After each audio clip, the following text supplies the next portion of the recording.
नमस्ते विद्यार्थी मित्रांनो, मी प्रवीण शहा, उमाबाई श्राविका विद्यालय सोलापूर. इयत्ता 8वी पूर्व माध्यमिक शिष्यवृत्ती परीक्षा यासाठी बुद्धिमत्ता चाचणी. चला तर सुरुवात करूया आपण स्वाध्याय .1.1 मधील पहिला प्रश्न. आपण आजूबाजूला वावरत असताना, प्रवास करीत असताना अनेक पाट्या वाचतो. या वाक्यात आकारांत अक्षरे किती आहेत? आकारांत म्हणजे ज्याचा शब्दाची शेवट आ ने संपते. जसे आ, इथे एक आ, 2, बा, ला, वा, ता, ना, वा, ता, ना, पा, ट्या. आता अजून एक आहे वा. आता एकूण किती झाले मोजूया आपण. 1, 2, 3, 4, 5, 6, 7, 8, 9, 10, 11, 12, 13. म्हणजेच आकारांत अक्षरे किती आहेत? 13 आहेत. म्हणजेच पर्याय क्रमांक 3. दुसरा प्रश्न. जर प बरोबर 2, फ बरोबर 4, ब बरोबर 6, भ बरोबर 8, म बरोबर 10 याप्रमाणे वर्णमालेतील अक्षरांना दर्शवल्यास सफर हा शब्द पुढीलपैकी कोणत्या संख्येने दर्शवता येईल? आता प ची किंमत 2, फ ची किंमत 4 याप्रमाणे समसंख्या इथं दिलेल्या आहेत. आता ब ची किंमत 6 आहे, भ ची किंमत 8 आहे, म ची किंमत 10 असं दिलेलं आहे.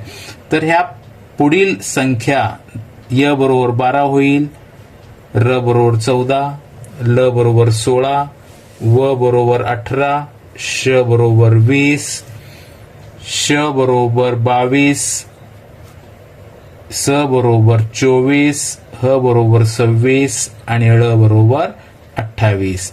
आता आपल्याला सफर या शब्दाचे अक्षर क्रमांक लिहायचे आहेत.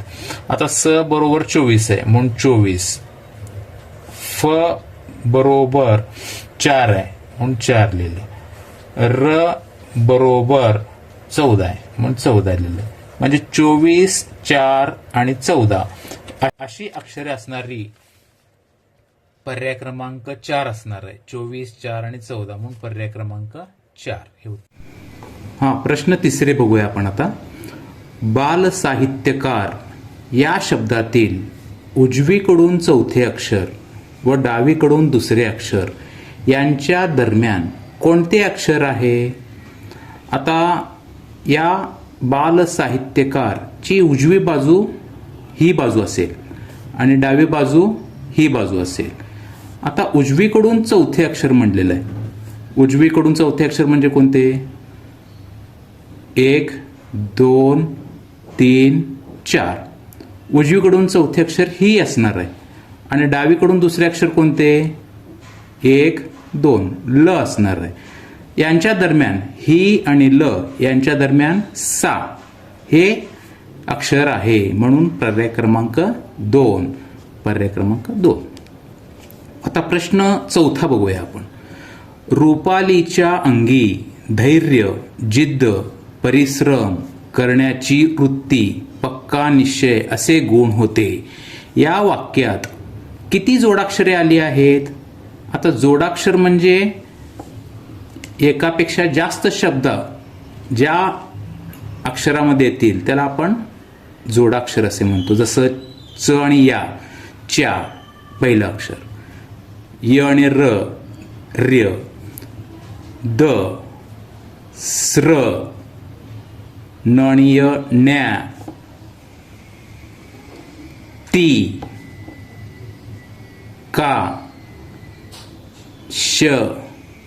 आता एकूण किती अक्षर आली आहेत? 1, 2, 3, 4, 5, 6, 7, 8 म्हणून पर्याय क्रमांक 2. प्रश्न क्रमांक 5 पाहूया आपण. केवल प्रयोगी या शब्दातील उजवीकडून तिसऱ्या अक्षराच्या डावीकडील दुसऱ्या अक्षराच्या उजवीकडील लगतचे अक्षर कोणते? आता आपण या शब्दातील उजवीकडून तिसरं अक्षर बघूया. उजवी बाजू कोणती आहे? इकडची. आणि डावी बाजू कोणती आहे? इकडची. आता उजवीकडून तिसऱ्या अक्षराच्या म्हणजेच पहिलं, दुसरं आणि तिसरं म्हणजे प्र आलं.